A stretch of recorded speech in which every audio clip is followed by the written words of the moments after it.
Madame le garde des Sceaux, je vois que vous attachez bien sûr une très grande importance à ce que les faits de violence soient dûment sanctionnés par la justice.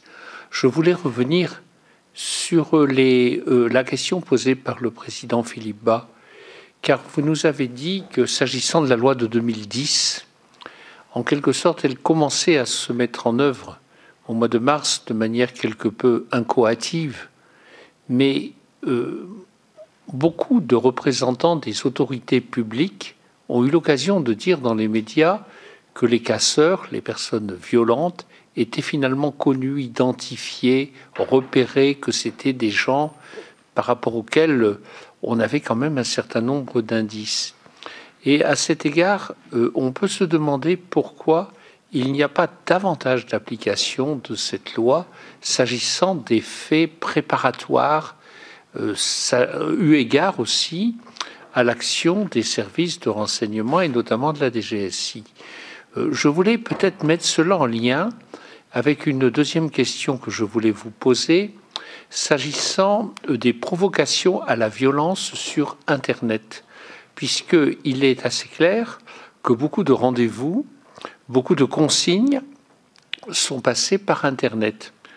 Et je voulais vous demander si la référence à la loi de 1881, et notamment à ses articles 23 et 24, ou à l'article 433-10 du Code pénal, vous paraissent suffisants dans l'état actuel des choses pour identifier clairement ces faits et pouvoir les réprimer ou y donner une suite judiciaire, ou si vous pensez qu'il est nécessaire de compléter la loi ou les textes en vigueur à cet égard.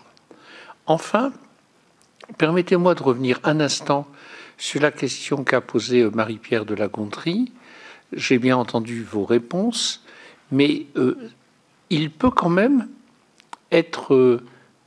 des questions peuvent se poser, ou sont posées par certains citoyens, devant le fait que dans toutes les affaires pour lesquelles l'IGPN a été saisie, que ce soit par le parquet ou par les juges d'instruction, il n'y a à l'heure actuelle aucune conclusion, semble-t-il, de l'IGPN. Donc, il y a là une question. Il ne faudrait pas qu'on ait le sentiment que ces procédures se perdent dans le temps. Et je voulais vous demander si, à cet égard, dans le cadre des relations interministérielles, vous examinez cette question. Madame la garde des Sceaux. Merci, Monsieur le Président.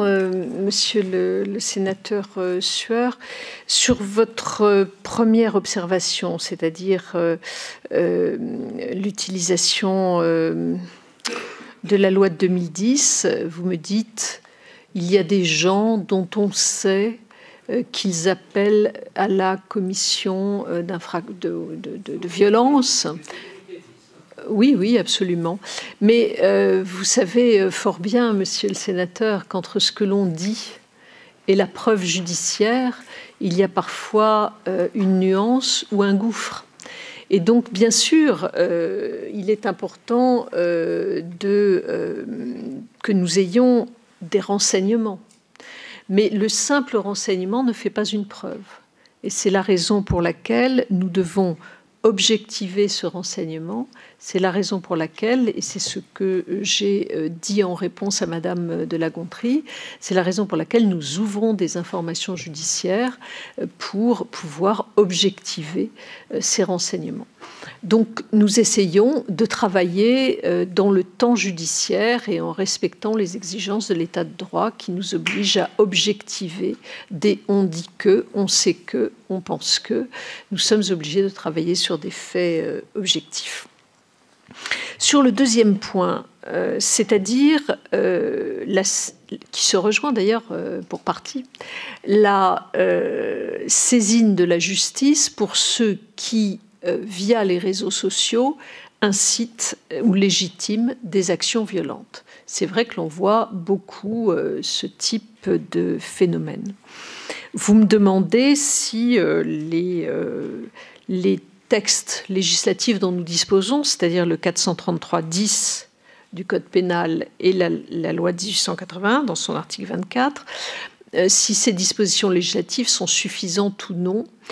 J'ai le sentiment qu'elles sont suffisantes et que nous pouvons effectivement travailler sur cette base-là pour saisir la justice. Mais il y a parfois dans l'utilisation des réseaux sociaux des phrases qui sont très ambiguës et qui, là encore, vous savez très bien que Nicole ou Drouet utilisent les réseaux sociaux pour citer ces deux exemples, mais le font d'une manière qui tangente ce qui pourrait devenir une infraction.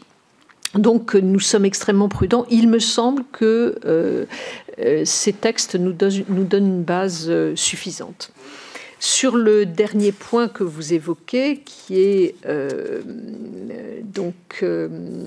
les enquêtes de l'IGPN, vous me dites qu'il ne faudrait pas donner l'impression, pardonnez-moi, je traduis votre pensée, qu'il y ait une justice à deux vitesses. Non, vous ne l'avez pas dit, mais vous l'avez pensé tellement fort que je le retraduis. J'ai dit ce que j'ai dit, Madame le garde des Sceaux.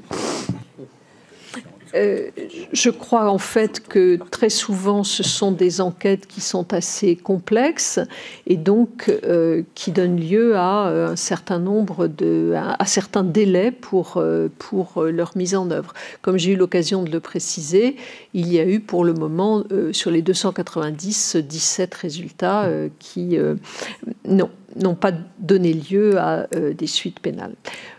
Je fais confiance aux services d'inspection qui ont été saisis, aux enquêtes qui sont saisies.